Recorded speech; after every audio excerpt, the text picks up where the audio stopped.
Hey everyone, so I've decided to answer the top questions people ask from billionaires. Here we go.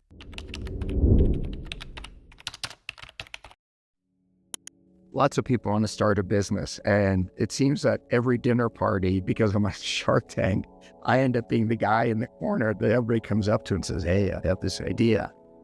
Lots and lots and lots of ideas, but you know what the most common question I hear is, how do I actually start?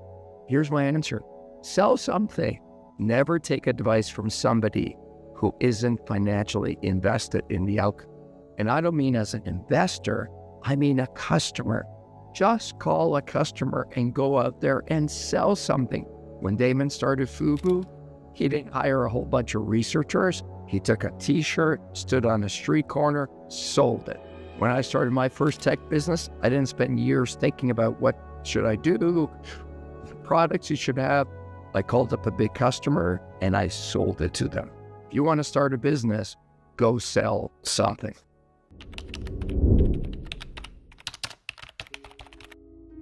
The other day, somebody came up to me and they said, Robert, tell me about a business that I can start, make a lot of money, and not have to spend a lot of time with.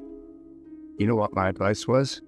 Don't get into business. Even easy businesses that you think are going to be easy and not require a lot of hands-on, guess what? At the beginning, they're all going to suck your time, they're all going to suck your cash, and they're all really hard. Business is just hard. It takes many years to get to easy. Don't be fooled by trying to start something easy.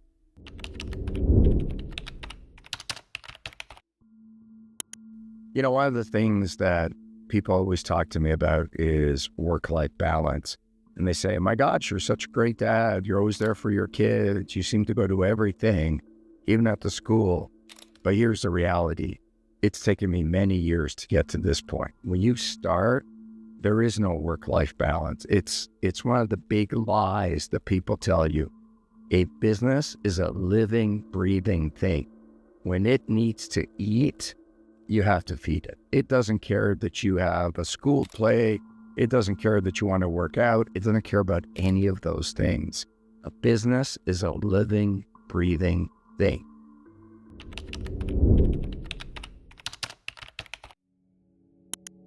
I've seen a lot of businesses start and I've seen a lot of businesses fail. One of the most common mistakes that, in my experience, people make when they start a business is they're not clear what the value proposition to the customer is.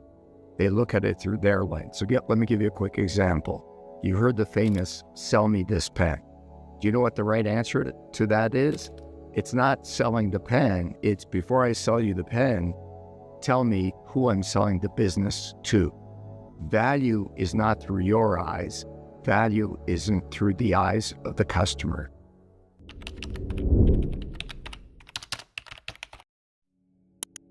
There's an old saying and a famous video from Steve Jobs that talks about product and how to know you have a good product. Steve Jobs said, people don't know they need a product until you tell them about it. Other people say you shouldn't create a product until you have an identified customer experience. Here's my view on it. It doesn't really matter if your product is selling a lot at the beginning or not. That doesn't necessarily identify a hot market. You know what does? A fanatical customer experience. When you sell a product and you give it to the customer and they look at it and they say, I cannot live without this, then you're onto something. Look for the fanatical experience and engagement from your customers, not always the sales. I mean, of course, if you're not selling anything, you're going to go out of business.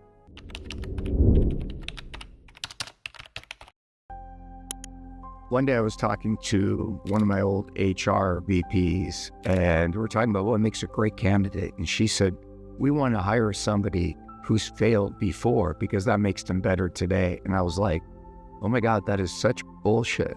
I don't want people that failed before. I don't want to hire somebody who's had a business run into the ground. Big failure is bad. I don't like entrepreneurs that walk in and say, I had a business, it went bankrupt, it failed. I'm okay with a small exit, but I don't want complete failure. I want little pivots along the way. So failure is not about big failure. Failure is little things and constant adaptation.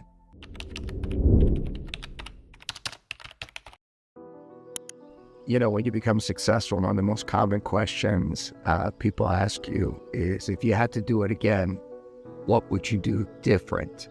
I really thought about this question because it didn't have a good answer, because I always think you're the product of everything that's happened to you. But you know, media wants a simple answer. So I've really thought about it. Here's my answer. What would I do different if I had to do it all over again? I would dream bigger. My limitation, reason I'm only a billionaire in Australia because of the exchange rate, is I didn't think bigger. My capacity for imagining this life, I didn't have that capacity. I really believe a mind, once expanded, can never go back to its original size. Dream big, but work your ass off. The other day I was doing a speech and somebody came up to me and said, "Oh my gosh, I wish I was successful. My life would be so much easier. I would be happy every day and all my problems would go away." And I'm like, are you kidding me? People have this misconception of success that it's finite, that there's this magic door you walk through and it says success on the door. And once you walk through that door, it's all unicorns and puppy dogs and lollipops. Guess what? The problems just get bigger. And let me tell you this, if you're not happy today with nothing, striving, working hard, you're not going to be happy with lots of money either. Happiness is not a result of a finite goal. Happiness is just who you are. Great wealth amplifies exactly who you are right now.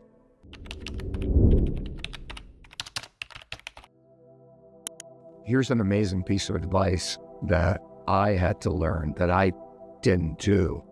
And it's about productivity and how to scale your business. I used to think that I was really good at managing time and knowing all the important things I have to do every day. But guess what? Here's a simple trick somebody gave me. They said to me, "You're too busy. You have too much going on." And this is a hack that they gave me. They said, every morning, wake up, take a piece of paper and write down 3 things, not 5, not 10, not 20. Write down 3 things you have to accomplish today, no matter what. Today, not tomorrow. Do not go to sleep until these 3 things are done. So what I used to do is wake up every day, forget all the noise and distraction, and write down those 3 things. Not necessarily tackle them, but my day did not end till those 3 things are done. Constant forward momentum.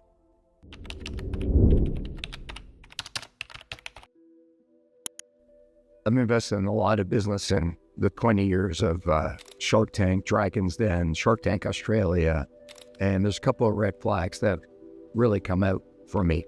The first one is a little controversial for most people. Number one is, I don't want an entrepreneur that's failed. I don't want to invest in somebody that started a business and had it completely go away. I'm okay with little failure or consultation or not a great exit, but I don't want somebody that gave up on something and had it fail. The other one is, I want an entrepreneur who's solid and mentally together. Show me a small business that's in trouble, and I'll show you an entrepreneur that's got problems. And then number 3 is, if you don't understand your numbers, and I don't mean balance sheet, income statement, I mean the heartbeat of your business. Every business has 2 or 3 key stats that you need to know every day. If I wake you up at 2 in the morning, you got to know that stat. In my business, it was cash flow. But in your business, it may be completely different.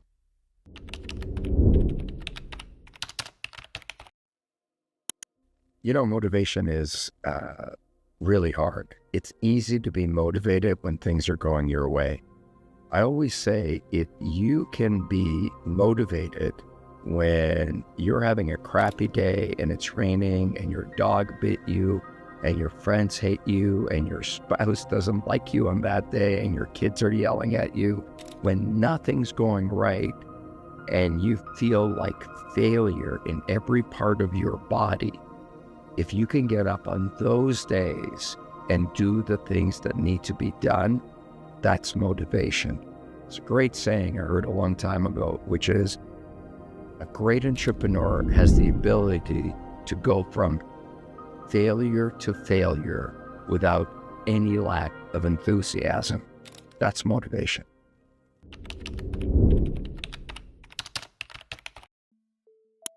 Everyone wants to start a business, and people are always asking me, what kind of a business should I start? Here's the most common mistake I see young entrepreneurs making. And what's the best analogy? Think of it this way.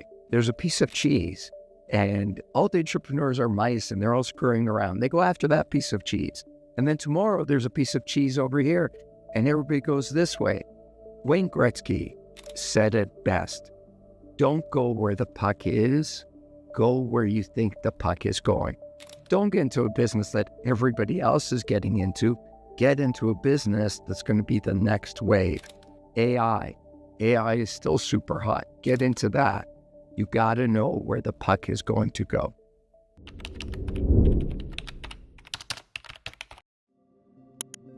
I just got a text from somebody asking me to be their mentor.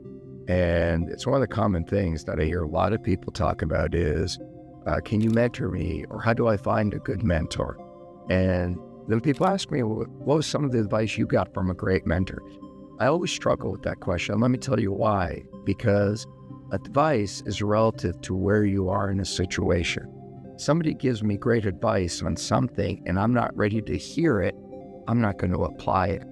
The beauty of life is there are so many great people, not just me, but there's so many people you can learn from YouTube University, but it applies to where you are in your journey. Don't look for generalities in advice. Look for people that can mentor you on a specific problem that you're having now. There is no one pill that answers everything.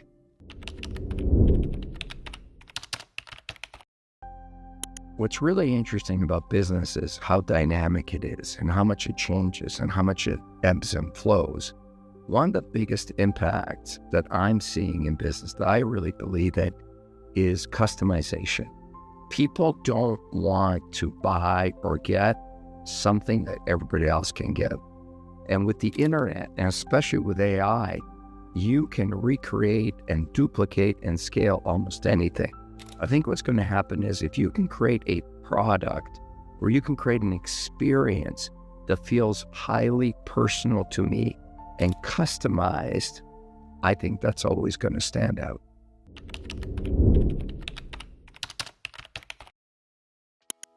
Sales is the lifeblood of every business. I have lots of engineers and accounting people, all kinds of people that want to start a business. And they always say to me, oh my gosh, I'm so scared of business. And I say, why? And they say, well, I'm not very good at sales. So we say to them, look, there's a playbook on how to do sales, lots of sales books, but let me give you a piece of advice that's not in any of those books. Authenticity is impossible to replicate. So I had a guy that worked for me years ago, and he was awful at sales. Today, he's one of the best sales guys in the world. And the reason he was awful at sales is he wasn't very confident. He didn't know how to talk to people, and he was brand new at it. So I sat down with him. He knew all the basics. So we're going out in the sales call. Here's what I said to him. When we go on this call, when the meeting starts, tell the customer you are so nervous, this is your very first sales call. We go there, he does that. And guess what? The customer wants to help him. People are nicer than you think, and they want to help you, especially when you're young and you're starting out. Now, here's the problem. He kept doing this for the next 100 sales calls, and eventually it wasn't authentic. But when you're starting out and you're an engineer or an accountant, just tell people, I've never done sales. Here's why I believe in the product. People want to help you.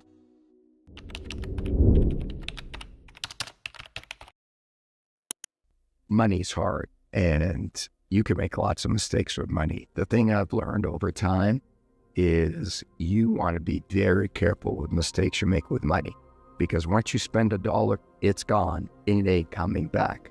One of the biggest mistakes I made was I was in my 20s and I invested in a stock because my godfather told me it was going to go through the roof and we're going to make a ton of money on it. I knew nothing about the stock market. I knew nothing about the stock. I didn't even know what the company did. You know what I saw? I didn't see a stock. I saw easy money. So I took $2,500, and I don't think I even had $2,500. I put half of it on a credit card, and guess what happened to the stock? Company went away. The stock went from $2,500 to, I think, $200. And because I bought it on margin, I had to borrow money from my parents. So embarrassing to pay it off. Biggest mistake I've made that you shouldn't make: don't chase easy money, because there's no such thing.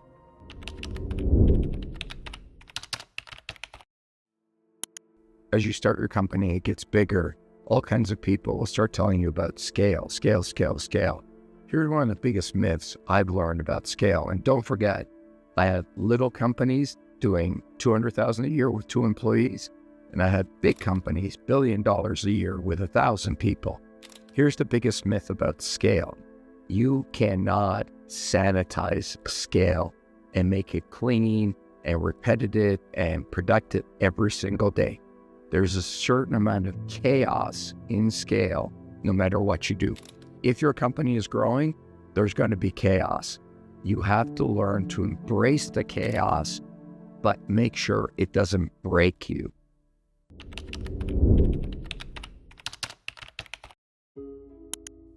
I think it was season 4 of Shark Tank in the US. This couple came out and they were pitching to us.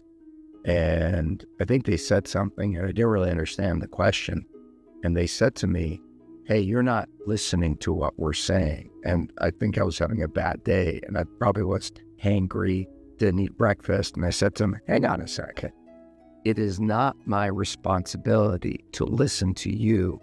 It's your responsibility to be heard." The biggest investment I've ever made in myself, and that you can make in yourself, is learning how to communicate. If you can't communicate clearly, no one's going to listen to you. It doesn't matter if you have the best idea or the best product, but if you can't communicate with people and get them to understand it, you're never going to be successful.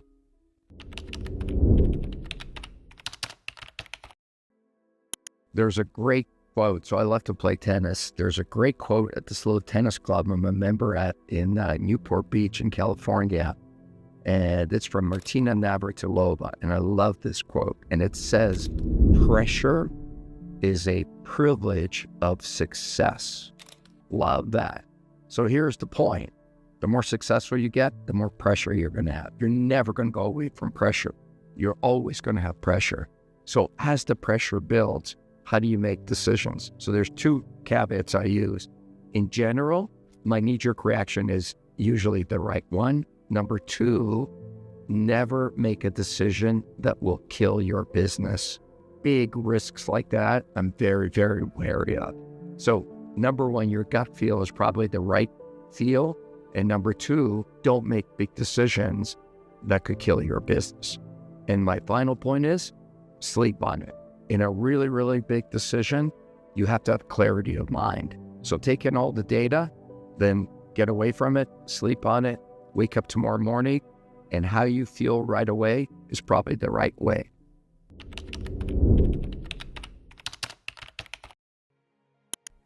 Leadership is really hard. I think I was and am a good leader. I was probably not a great manager, but I think I was a pretty good leader. And in general, I think people want to be led, not managed. So my personal feeling is, what is great trait of some of the leaders I've seen? And by the way, I've had dinner with all kinds of great leaders. I've had dinner with the president of France. I've had dinner with the prime minister of Canada. I've had dinner with some of the most successful business people in the world, on and on and on. But I actually think where I got the lesson, and where the lesson is, it's in the Bible.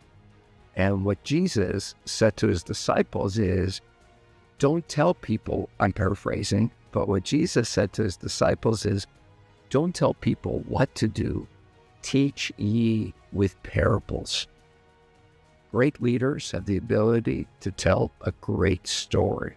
And a great story engages the audience and engages people. Lead others with a great story. I hope you enjoyed that. If you have any questions, please let me know. Don't forget to subscribe.